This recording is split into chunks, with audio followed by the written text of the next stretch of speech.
Boa noite, sejam bem-vindos mais uma vez, mais uma live, estou de volta. Tivemos algumas semanas de intervalo, algumas outras atividades, preparando tudo no consultório, das cirurgias, mas agora vamos voltar a mais um ciclo de conversas sobre cirurgia plástica estética, cirurgia plástica reconstrutora, todos os tipos de cirurgia plástica, como eu sempre digo, é uma especialidade única e tem uma riqueza de detalhes, uma riqueza de técnicas, de opções, de recursos, que realmente é encantadora e nunca acaba o assunto, né? A gente sempre tem o que falar, o que conversar sobre cirurgia plástica. Eu costumo brincar que sempre que a gente vai a algum lugar, vai conversar com alguém, né? Tem um encontro de família, de amigos, em algum momento a conversa sempre vai desviar para a cirurgia plástica, porque é um universo muito interessante, um universo muito rico e que as pessoas sempre têm curiosidade, sempre têm interesse, estão sempre procurando mais informações a respeito. Então, algumas segundas-feiras, vamos falar mais um pouquinho dessa especialidade, falar mais específico de algumas cirurgias, de algumas combinações de cirurgias. Cada vez mais a gente tem dado alguns nomes especiais a essas combinações. O uso de procedimentos não cirúrgicos, né, minimamente invasivos, como a gente costuma se referir, que muitas vezes complementam a cirurgia, às vezes retardam a cirurgia, ou mesmo substituem em alguns casos, quando, quando a indicação é melhor para um procedimento minimamente invasivo, os preenchimentos, a toxina botulínica tão famosa, o Botox, né, outras opções mais modernas, mais novas que existem, que apareceram recentemente, outras que já existem, estão em desenvolvimento em outros países, que a gente está sempre acompanhando. E assim que tiverem disponíveis, assim que tiverem uma comprovação científica de que realmente funcionam e que são seguros, a gente vai falando também, vai trazendo à medida que esses procedimentos vão se tornando disponíveis e que a gente consegue comprovar que eles funcionam mesmo, que eles são seguros e que tem o resultado que a gente deseja. Então, a cirurgia plástica é um assunto sem fim, né? Graças a Deus, é coisa que a gente gosta muito de falar. Hoje nós vamos falar especificamente de uma região do corpo que aterroriza principalmente algumas mulheres à medida que o tempo vai passando. A região das mãos. Pois é, todo mundo já ouviu em algum momento da vida de algum conhecido, algum parente, alguém, principalmente as pessoas com mais idade costumam dizer isso para os mais jovens. Tome cuidado com as mãos, né? As mãos, assim como o pescoço, são tidas, né? Sempre foram muito tidas como regiões que denunciam a idade. A gente tem muitos cuidados, protetor solar, hidratante, sempre teve uma maior disponibilidade de cuidados e tratamentos específicos para rosto, para corpo, mesmo cirurgias, mas as mãos sempre foram uma região bem mais difícil, uma região bem mais exigente e que com o passar dos anos, com o sofrimento que a pele tem, né, que a pele recebe que a pele sofre por causa do tempo, das ações do sol, das alterações da qualidade da pele, decorrentes de hábitos individuais, como o tabagismo, o uso excessivo de bebida alcoólica, o tipo de trabalho, o uso das mãos, a exposição solar é extremamente importante, né? A poluição, as cidades grandes, a qualidade do ar é muito menor, é muito pior do que já foi em outras épocas ou que nas regiões menos industrializadas. Isso tudo, o tipo de alimentação que a pessoa tem durante a vida, isso tudo pode contribuir, vai contribuir com a evolução do envelhecimento da pele como um todo. E a região das mãos principalmente é atingida, né, sofre muito com esse envelhecimento por algumas características próprias mesmo. Primeiro, a exposição, né? A mão é uma região extremamente exposta a frio, a calor, a sol, a poluição, A gente não tem, principalmente no Brasil, em que faz calor, ninguém tem o hábito de usar luvas, né, de se proteger, de proteger especificamente a região das mãos contra sol, contra a ação da poluição, né? Então, a primeira característica das mãos que deixa as mãos tão vulneráveis, tão sensíveis a esse envelhecimento da pele, é justamente a exposição que a mão tem. Está sempre exposta, está sempre em contato com diversas intempéries da natureza e do próprio trabalho, né, da própria atividade humana. A gente usa as mãos para inúmeras atividades no nosso dia a dia, dependendo do tipo de trabalho, dependendo do tipo de atividade, as mãos vão sofrer com algum produto químico, com ressecamento, com atividade frequente, movimentação frequente. Então, esse aí é mais um motivo para as mãos sofrerem muito com o envelhecimento, para demonstrarem muita frequência de envelhecimento, a exposição do ambiente e a atividade, né, laboral do ser humano. Uma outra característica das mãos que faz com que elas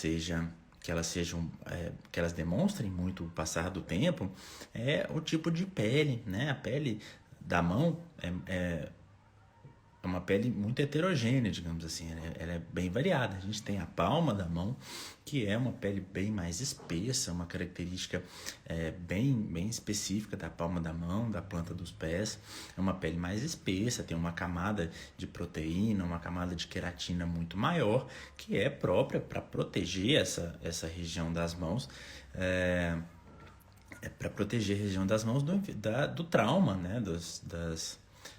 Das intempéries, das superfícies do material que a gente lida no dia a dia, e isso faz parte, obviamente, da evolução da espécie, digamos assim. Quanto mais proteção a mão tem, mais a gente tem condição de lidar com o ambiente no entorno. Ao mesmo tempo que a palma da mão é extremamente protegida, o dorso da mão, que é exatamente a região onde as pessoas costumam dizer, cuidado, porque é isso que demonstra a sua idade, tem uma pele bem mais fina, né? Uma pele bem mais delicada, mais delgada, e essa pele acaba por sofrer mais com o envelhecimento do que peles mais espessas,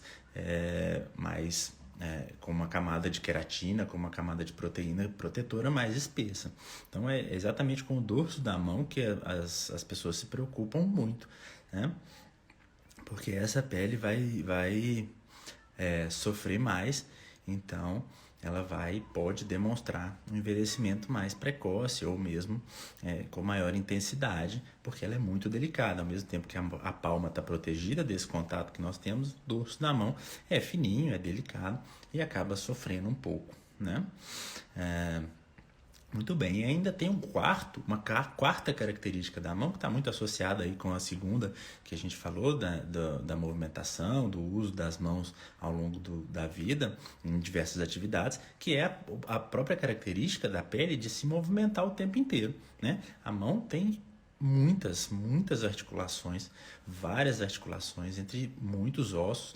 A gente tem 26 a 28 ossos na mão em média, em cada mão, né? Então, é uma grande quantidade de ossos, e entre cada dois desses ossos a gente tem uma articulação. A mão tem muitos movimentos, e cada movimento desse vai tracionar e vai movimentar, mudar a posição da pele, né? Criar dobras, criar vincos, que são, né, em última análise, muito responsáveis por esse envelhecimento, já que a gente tem muito pouca gordura no dorso da mão.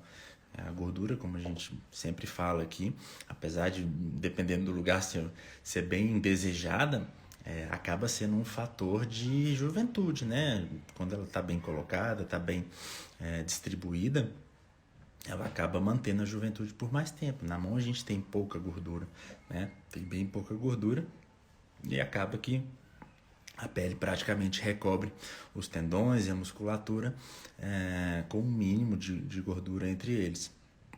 Isso acaba fazendo com que a pele sofra diretamente essa movimentação, esses vincos, essas marcas, essas dobras, e isso acaba também deixando marcas na mão, deixando é, as famosas ruguinhas, né, deixando a pele mais flácida, perdendo a elasticidade, perdendo o turgor, como a gente fala, na capacidade de se hidratar e de mostrar uma superfície mais lisa, mais brilhante, que é o que são as características de uma pele, de uma região jovem. Então, juntando tudo isso daí, a exposição ao ambiente, a exposição laboral, o trabalho, a movimentação, as características da pele, do dorso da mão especificamente ser muito fina, muito delicada, acabam deixando realmente que a mão, fazendo com que a mão envelheça com uma certa rapidez, né? E ao mesmo tempo, até recentemente a gente tinha muito poucos recursos para isso, para combater esse envelhecimento. Por isso que as pessoas sempre diziam, a mão e o pescoço são regiões que demonstram, que denunciam a idade. A gente, cirurgias para o rosto, cirurgias da mama, do abdômen, do corpo em geral, mas a mão ficava um pouquinho de fora, porque a gente não tinha muito o que fazer, né? Digamos assim, cuidados com a pele, claro, hidratação, tratamentos de manchas, tratamentos mais superficiais, peelings, lasers, uso de protetores, sempre melhorou um pouco a qualidade da pele, mas a flacidez, né, a perda do turgor, a diminuição da elasticidade, a gente não tinha muito o que fazer, né, em termos de cirurgia plástica, em termos de cirurgia estética. Mas isso já mudou. Hoje em dia a gente já tem um arsenal novo de produtos, de tratamentos que a gente pode usar. Então, antes de entrar nesses tratamentos especificamente, vou só responder algumas perguntas aqui. Bom, a Raquel está perguntando se o álcool em gel prejudica a pele das mãos. O álcool em gel, ele tem uma propriedade de ressecar, né? O álcool se liga muito facilmente às moléculas de água e quando ele evapora, acaba levando as moléculas de água junto. Então, associado ao álcool em gel, a gente sempre deve ter o hábito de hidratar bem as mãos. O álcool glicerinado tem uma propriedade de conseguir conservar um pouco mais as moléculas de água na mão, né? Roubar menos água, desidratar menos, mas de qualquer forma, mesmo ele e o álcool em gel, que tá super difundido, né, digamos assim, vão acabar ressecando a pele, tanto da mão quanto de outra região que ele for usado. Então é sempre importante associar o hábito de usar o hidratante após o álcool em gel para manter a pele bem hidratada. Ana Lúcia está aqui preocupada. Como falei antes, minhas mãos são bem mais velhas do que eu. Já vou te dar a solução, fica tranquila. A Gabi operou com meu pai, ficou lindo. Que ótimo, Gabi, fico feliz. Meu pai realmente é um espetáculo. O maior professor que eu já tive. A maioria dos residentes, a maioria dos cirurgiões plásticos, né, do estado de Minas passou pelas mãos dele. E fico feliz que tenha dado tudo certo. Um doce de mãe foi na consulta hoje, já está providenciando. Vamos operar rapidinho. Pode ficar tranquila. A Mônica também foi lá hoje. Muito bem. Raquel está perguntando se é possível preencher essas rugas das mãos. É exatamente o que eu vou falar agora, Raquel. A Minas São Gerais está perguntando se com a pandemia os procedimentos estão sendo feitos. A gente está fazendo sim, né? Como eu disse mais em algumas oportunidades anteriores, com os cuidados, com todos as restrições que às vezes precisa, a gente está fazendo. Então, os procedimentos em si são bem menos invasivos, né? Mas as cirurgias também estão acontecendo com todos o protocolo de segurança e tudo. O doce de mãe está se identificando, é a Cristina. Muito bem, Cristina. Estava em dúvida aqui, sem saber exatamente quem era. Mas agora eu sei. E Minas São Gerais é a Simone. Excelente também, Simone. Muito bem, eu vi sua foto aqui, até suspeitei que era você. Bom, mas vamos continuar.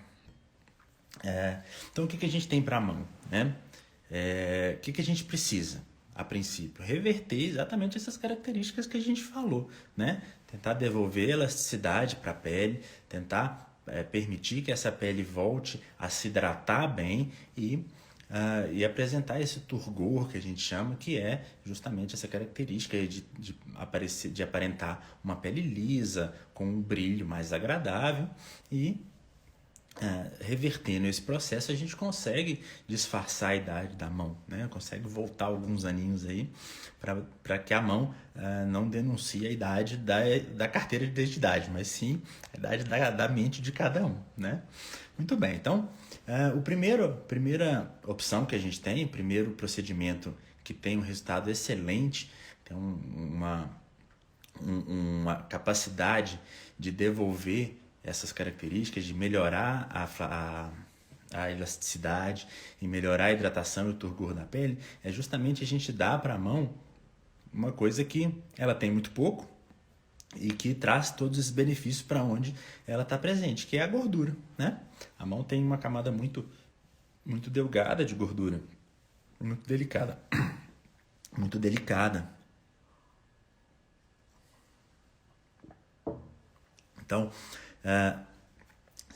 ela se perde muito rápido com o envelhecimento. O que a gente faz? A gente aspira, a gente retira essa gordura, uma gordura de uma outra região, geralmente a parte inferior do abdômen ou as coxas, os flancos, tira uma quantidade pequena de gordura, prepara essa gordura, seleciona as células mais delicadas, mais finas, as proteínas que são responsáveis por estimular a produção de colágeno, por estimular uma melhoria da qualidade da pele, uma retração da flacidez que possa existir, melhora da hidratação, e injeta essa gordura na região subcutânea, né? Logo abaixo da camada da pele, para que essa gordura se espalhe, se integre nessa região, a gordura passa a morar ali. É claro que a mão não vai ficar gorda, né? É óbvio que não, essa é uma pergunta frequente, mas é bom sempre esclarecer, a mão não vai ficar gorda, nada disso, porque a seleção, o preparo que a gente faz da gordura é para separar justamente as células que têm essa característica e as proteínas que têm essas características de estimular a produção de colágeno e a hidratação, mas não as células grandes, as células que fazem aumento, que isso aí a gente seleciona para outras regiões, quando vai fazer um enxerto de gordura no bumbum ou na mama, que a gente quer aumentar o volume, não é isso que a gente quer na mão. Então a gente faz a seleção da gordura, faz a separação dos componentes que a gente deseja utilizar e injeta essa gordura no subcutâneo. Então, isso traz uma melhora muito grande. A gordura tem propriedades fantásticas, né? Inclusive, a gente já falei isso outras vezes, vou falar isso muitas vezes também aqui.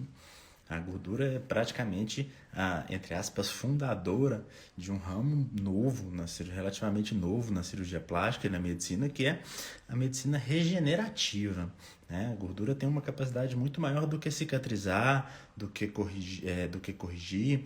Ela regenera, né? Ela produz novas proteínas, produz novas células, estimula o organismo a regenerar determinada região e isso é extremamente interessante para a mão, né? Deixar a mão novamente com essa elasticidade preservada, diminuir a profundidade que às vezes se formam, os vincos, né? Que às vezes se formam entre os tendões, entre os músculos da mão, que são ocasionados pela perda dessa gordura, né? Como eu disse, a pele fica praticamente recobrindo diretamente os tendões e os músculos, e essas estruturas ficam mais aparentes e dão uma impressão de idade mais avançada, né? Então a gordura consegue preencher essas regiões, melhorar a qualidade da pele, o turgor, a hidratação e a elasticidade. Muito bem. Além da gordura, né, a gente tem outros produtos injetáveis também, minimamente invasivos, que têm essas características semelhantes à gordura e que vão promover exatamente esses processos, né? Uma produção nova de colágeno, uma melhora da elasticidade da pele, uma diminuição da flacidez e o preenchimento, digamos assim, dos vincos da mão. O primeiro deles é o preenchedor comum que a gente está acostumado, é o ácido hialurônico. Ele é um produto que consegue preencher, dá um volume adequado para preencher esses fundos, preencher essas depressões que aparecem por causa da perda de gordura e ajuda na hidratação. É uma substância que atrai muita água, então ele ajuda bastante na hidratação do dorso das mãos. Acontece que a desvantagem, entre aspas, do ácido hialurônico é que ele não consegue estimular muito a produção do colágeno, então ele não vai ter tanta interferência na elasticidade da pele, né? Ele vai melhorar a profundidade dos vínculos, vai melhorar a hidratação, mas não vai ter tanta interferência na qualidade da pele. Antes de eu passar para os outros, só porque senão eu me perco aqui com as nossas conversas. A Raquel está perguntando se a gente opera sindactilia. Opera sim, Raquel. Se você precisar, estamos à disposição. O que mais incomoda a Simone é o papo e o olho que fica caído. A Cris Fernandes está perguntando: uma vez que a gordura abdominal é lipada, aquela região tende a voltar a tecidos adiposos? Ô Cris, são duas situações diferentes, sabe? A gordura que a gente aspira para fazer especificamente o tratamento das mãos é uma gordura de muito pequena quantidade. Então ela não vai ter uma diferença em termos de lipoaspiração, né? Não dá para esperar que vai ter uma mudança de lipoaspiração, a não ser que a gente tenha como intenção combinar as duas coisas. Tem uma gordurinha aqui que está incomodando, então vamos fazer uma lipo, pegar um pouquinho dessa gordura e usar nas mãos, né? Então, na situação da lipoaspiração, geralmente não tende a voltar, não. A célula a região que a gente retira essa gordura, ela tende a se manter com o formato, com as curvas que a gente deixou, que a gente construiu na cirurgia. Claro que é importante manter o peso, manter as características do corpo, porque senão se o paciente ganha muito peso, acaba que ele acaba por engordar por inteiro, digamos assim, né? Então aquela região acaba perdendo um pouquinho das características que a gente deixou, mas mantendo um peso, mantendo uma variação razoável de peso, as curvas e as formas que a gente deixa na lipoaspiração, elas tendem a continuar, então o tecido não tende a voltar, o tecido adiposo não tende a voltar naquela região, não. Todos os procedimentos que você usa aí podem ser usados em Portugal? Eu acredito que sim, Simone. A maioria desses produtos tem aprovação de todas as agências de saúde. Então, acho que sim, acredito que sim. A Sheila tá doida para fazer abaixo do olho. É uma ótima cirurgia também. Obrigado, Raquel. Esse ácido pode ser aplicado e é um sucesso. Com ingleses e franceses. Só aplicam. Bom, muito bem. Então, a gordura, né? Uma excelente opção. E da própria paciente, né? O ácido hialurônico é uma opção para quem está com mais falta de volume. E em terceiro, nós temos uma classe de medicamentos, uma classe de produtos que é mais recente, que apareceu no mercado há menos tempo, mas que tem crescido muito, que são os bioestimuladores de colágeno. A gente tem 3 mais frequentes, que são o Sculptra, o Radiesse e o Elancê. São produtos que, uma vez injetados, eles são injetados embaixo da pele também, como a gordura, como o ácido hialurônico. Eles têm propriedades, têm partículas, têm moléculas, na verdade, que estimulam uma produção endógena de colágeno pelo próprio organismo. Da mesma forma que a gordura tem as proteínas que vão estimular o organismo a produzir colágeno novo, esses produtos também têm, né? Eles não são sintetizados em laboratório, mas são semelhantes a proteínas humanas e acabam, quando colocados naquela região, estimulando o organismo a produzir novo colágeno, produzir novas proteínas, e assim como a gordura, eles também vão melhorar a qualidade da pele, diminuir a flacidez, melhorar muito a elasticidade, aumentar a hidratação, o turgor, o brilho da pele, além de, no caso do Radiesse e do Elancê, o Sculptra não tem essa propriedade, mas o Radiesse e o Elancê, eles também têm uma capacidade de preenchimento, eles também têm uma parte da molécula, digamos assim, também dá volume, como o ácido hialurônico. Então, eles também conseguem corrigir a situação que a gente falou, da perda de volume, da perda de gordura e dos vínculos e dos fundinhos que ficam em volta dos tendões, em volta da musculatura, que causam o envelhecimento, né? Que causam a demonstração do envelhecimento, e que é justamente o que a gente quer se livrar. Então, os bioestimuladores de colágeno são mais recentes, são mais novos, mas tem sido difundido bastante, a gente tem usado bastante. Hoje mesmo eu fiz em 2 pacientes, uma no rosto e outra na mão, justamente por essas características, né? De estimular a produção de colágeno, ter uma durabilidade boa, melhorar, então, todos os aspectos que a gente tem um medinho na mão, né? Que são perda de elasticidade, perda de hidratação, flacidez, volume, e essas dobras, esses vincos que aparecem. Bom, a Fernanda está perguntando qual idade eu recomendo. Fernanda, isso vai depender muito de cada um, né? Sim, a princípio, a partir dos 25, 28 anos, a gente começa a perder, diminuir a nossa poupança de colágeno, digamos assim, né? A gente vai juntando, tem uma quantidade de colágeno, a partir dessa idade, esse volume começa a diminuir, né? Quando que os primeiros sinais vão começar a aparecer, vai depender um pouquinho de quão grande era a sua poupança inicial. Então, se você teve...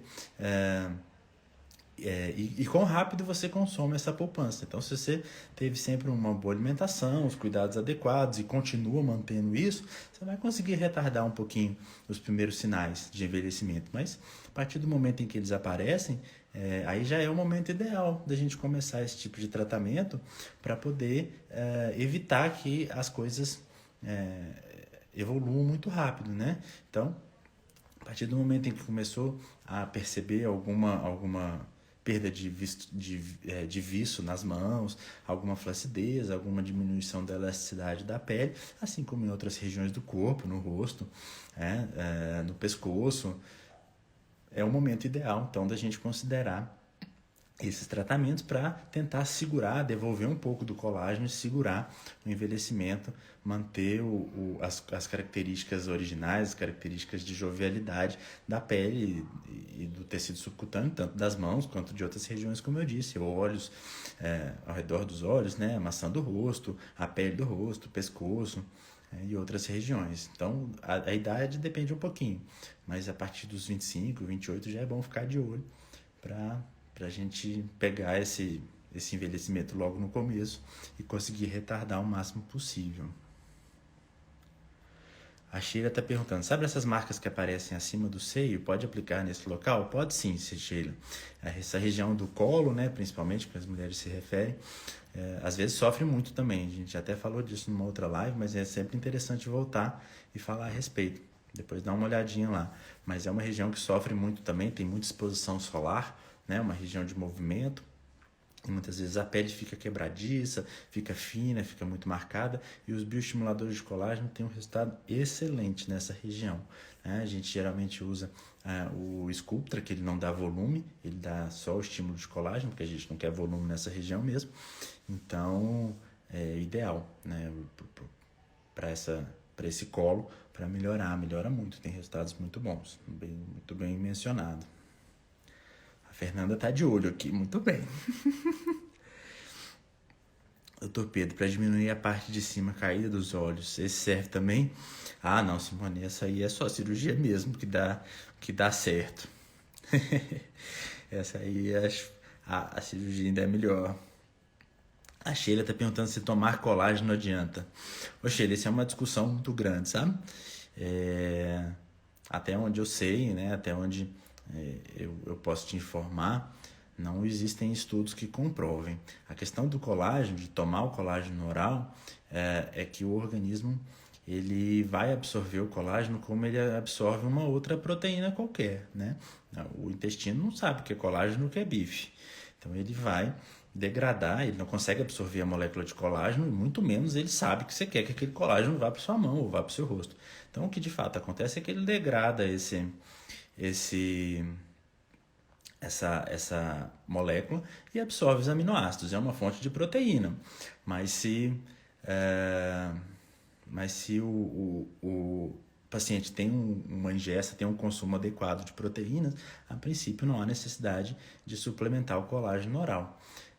Então, assim, existem muitos estudos, existem muitas tentativas de comprovar que o colágeno oral melhore de fato a qualidade da pele em pessoas que têm uma alimentação saudável, mas ninguém ainda conseguiu comprovar isso não. Então, o ideal mesmo é se alimentar bem, ter uma alimentação balanceada, comer fibra e comer bastante proteína, para que ela não falte, o organismo tenha. O organismo não absorve a proteína e leva para algum lugar, ela quebra a proteína, absorve os pedacinhos das proteínas, que são os aminoácidos, e forma suas próprias proteínas. Então, se você tem uma alimentação satisfatória, rica em proteína, o seu organismo vai ter o material necessário para fazer as suas próprias proteínas. E aí sim, você vai conseguir produzir o seu próprio colágeno. De onde vem essa proteína? Pode ser de um bife, pode ser de uma carne, ou pode ser do colágeno, que é menos gostoso e mais caro. Mas assim, se você se alimenta bem com bastante proteína, a princípio não há benefício de consumir o colágeno oral, não. Esses bioestimuladores podem ser usados na parte interna da coxa, onde tem aumento de gordura e que a pele perdeu elasticidade? A Cris está perguntando. A princípio, sim, né? É interessante a gente avaliar. Isso é fundamental para a gente ver o que é gordura, o que é pele, né? A extensão dessa flacidez, desse excesso de pele. Às vezes a gente pode usar o bioestimulador, às vezes a cirurgia ou a lipoaspiração, ou uma combinação desses vai ser o ideal. Fernanda tá até brincando, tá querendo um milagre, não adianta.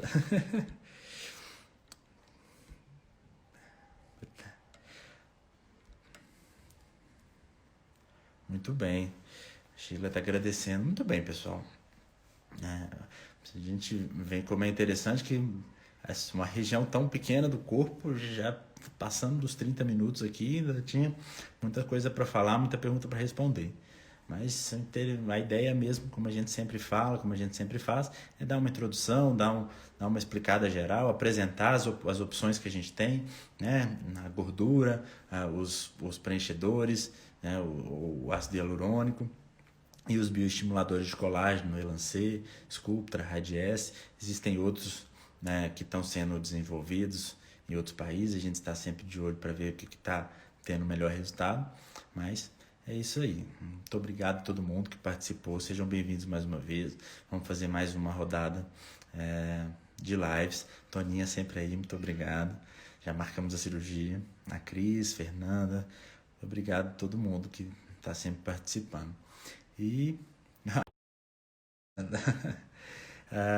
até a próxima. Tá? Obrigado, para mim foi uma novidade. Isso aí, Cris. Mais uma Cris. Muito bem, gente. Muito obrigado, então, mais uma vez. Boa noite para vocês. E até a próxima. Uma boa semana.